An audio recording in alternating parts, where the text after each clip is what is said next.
শুভ সন্ধ্যা বন্ধুরা। আজকের সন্ধ্যায় বরাক উপত্যকা থেকে আসা কয়েকটি গুরুত্বপূর্ণ খবর হলো।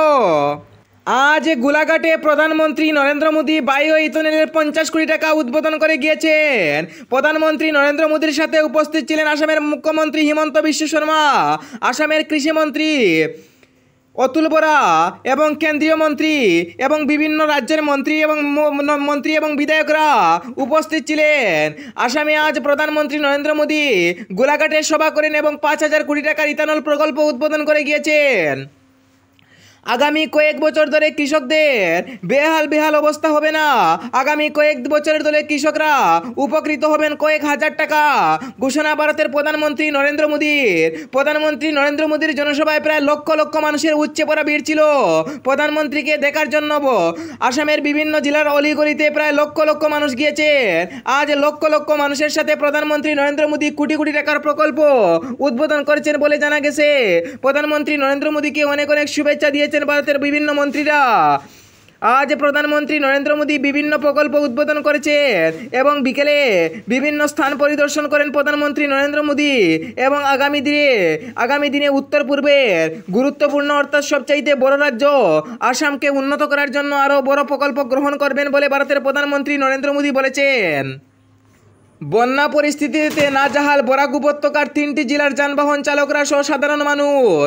একচোখলা বৃষ্টিপাতে বরাক উপত্যকার অলিগলি জলমগ্ন। বরাক উপত্যকার 3টি জেলা কাচার, হাইলাকান্দি এবং শ্রীভূমির বিভিন্ন রোডে হাঁটু জল হয়ে গিয়েছে। যানবাহন চালকরা থেকে শুরু করে বিভিন্ন জনগণ বিপাকে পড়ে গিয়েছেন। বিশেষ করে সরকার বর্ষার আগে প্রত্যেকটি রাস্তার মেরামতের জন্য দেদার অর্থ বরাদ্দ করলেও কিছু দায়িত্বজ্ঞানীন আধিকারিকদের কারণে আজ বরাক উপত্যকার 3টি জেলা কাচার, হাইলাকান্দি এবং শ্রীভূমি জেলায় বিভিন্ন বেহাল মানুষ হয়ে যাচ্ছে। কারণ বরাক উপত্যকার জন্য প্রায় সরকার প্রতি বছর কোটি টাকা বরাদ্দ করে, কিন্তু কিছু দায়িত্বজ্ঞানীন আধিকারিকদের কারণে আজ বরাক উপত্যকার 3টি জেলার হাল এমন বেহাল হয়ে যাচ্ছে। বিরোধীদের প্রশ্নের মুখে প্রধানমন্ত্রী নরেন্দ্র মোদী মণিপুরে দীর্ঘ 2 বছর পর যাওয়ার কারণে ফের সংবাদ শিরোনামে ভারতের প্রধানমন্ত্রী নরেন্দ্র মোদী।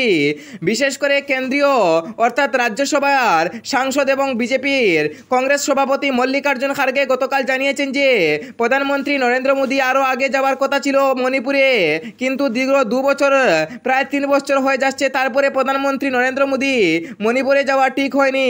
প্রধানমন্ত্রী নরেন্দ্র মোদী মণিপুরে যাওয়া আরও আগে হওয়ার কথা, কিন্তু প্রধানমন্ত্রী নরেন্দ্র মোদী মণিপুরে এত দেরি করে গিয়েছেন। তার কারণে বিভিন্ন প্রশ্নের মুখে বারবার সংবাদ শিরোনাম দখল করছেন ভারতের প্রধানমন্ত্রী নরেন্দ্র মোদী।